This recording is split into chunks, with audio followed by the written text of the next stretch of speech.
Welcome to sweet and salt. Hi friends, ഇന്ന് ഞാനൊരു potato fry റെസിപ്പിയുമായിട്ടാണ് വന്നിട്ടുള്ളത്. അപ്പോൾ ഇതെങ്ങനെ തയ്യാറാക്കാമെന്ന് നോക്കാം. അതിനായിട്ട് ഞാൻ വലിയൊരു പൊട്ടറ്റോ എടുത്തിട്ടുണ്ട്.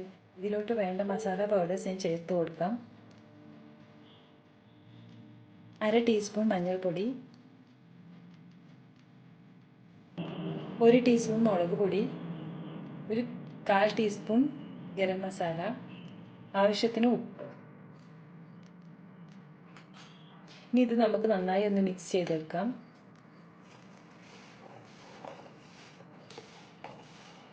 ഞാനിത് നന്നായി മിക്സ് ചെയ്തിട്ടുണ്ട്. ഇതൊരു 10 മിനിറ്റ് നമുക്ക് റെസ്റ്റ് ചെയ്യാൻ വെക്കാം. അതിനുശേഷം നമുക്കിത് വറുത്തെടുക്കാം.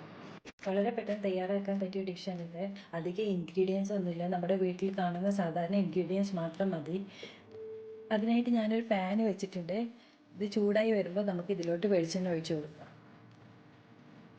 പാൻ ചൂടായി വന്നിട്ടുണ്ട്. ഇതിലോട്ട് നമുക്ക് വെളിച്ചെണ്ണ ഒഴിച്ചു കൊടുക്കാം.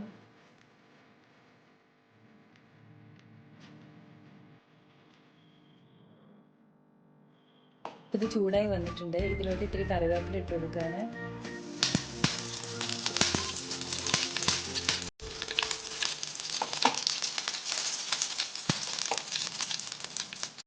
ഇനി നമുക്ക് ഈ പൊട്ടറ്റോ ഇതിലോട്ട് ഇട്ട് കൊടുക്കാം.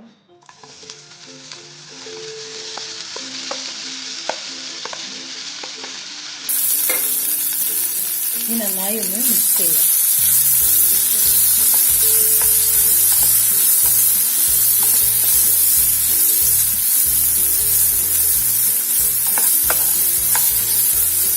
ലോ ഫ്ലെയിം മതി. ഇടയ്ക്കിടയ്ക്ക് ഇളക്കി കൊടുക്കണം. നോൺ സ്റ്റിക്ക് ആയ കാരണം അടിയിലൊന്നും പിടിക്കാൻ ചാൻസ് ഇല്ല. എന്നാലും എല്ലാ ഭാഗവും വെന്ത് കിട്ടാനായിട്ട് നമ്മൾ ഇടയ്ക്ക് ഇളക്കി കൊടുക്കണം.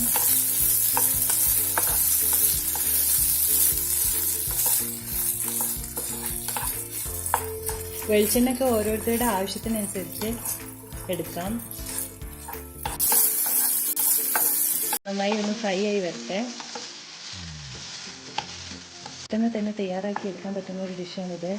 നമുക്ക് കുട്ടികൾക്കൊക്കെ പെട്ടെന്ന് സ്കൂളിലോട്ടൊക്കെ പോകുമ്പോൾ പെട്ടെന്ന് തയ്യാറാക്കി കൊടുക്കാം. ഇതായി വന്നിട്ടുണ്ട്. ഇനി നമുക്കിത് സെർവിങ് ഡിഷിലോട്ട് മാറ്റാം. ഈസിയും ടേസ്റ്റിയുമായ പൊട്ടറ്റോ ഫ്രൈ റെഡിയായി കഴിഞ്ഞു. ഇത് ഞാൻ സെർവിങ് ഡിഷിലോട്ട് മാറ്റിയതാണ്. Thank U.